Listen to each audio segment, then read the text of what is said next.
Tout autre chose maintenant, avec une lettre qui fait grand bruit. Elle est signée du patron de Titan, l'américain Maurice Taylor, qui a finalement renoncé à reprendre le site Goodyear d'Amiens Nord. Et vous allez l'entendre, il n'a pas de mots assez durs pour qualifier les ouvriers et les syndicats français.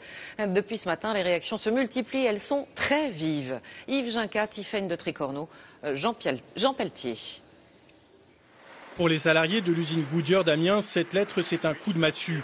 En janvier, le gouvernement demandait au patron de Titan, une entreprise américaine, de discuter pour une reprise de l'usine.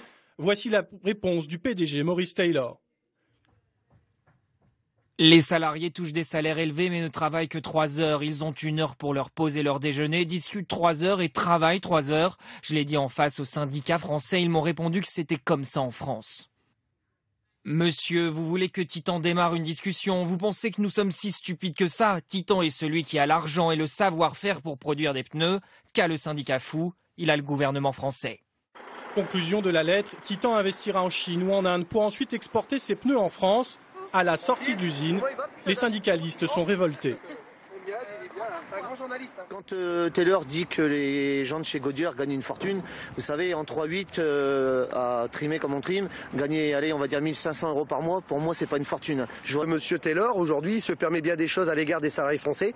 Moi, je demande à ce qu'ils soient respectés. C'est des gens courageux. Se lever à 4 h du matin pour venir travailler dans cette usine, c'est difficile. Pourtant, l'an dernier, Titan se disait intéressé par une reprise de l'usine. L'entreprise américaine est spécialisée dans les pneus agricoles. Toute sa production est localisée en Amérique pour un chiffre d'affaires de plus d'1 milliard de dollars.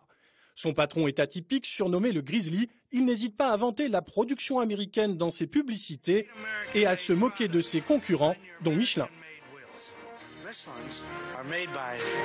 Hier soir, Arnaud Montebourg, le destinataire de la lettre, n'a pas souhaité en rajouter. Je ne veux pas faire de commentaires, je ne veux pas nuire aux intérêts de la France et de notre pays. Voilà, merci. Le gouvernement continue de rechercher un éventuel repreneur pour l'usine d'Amiens.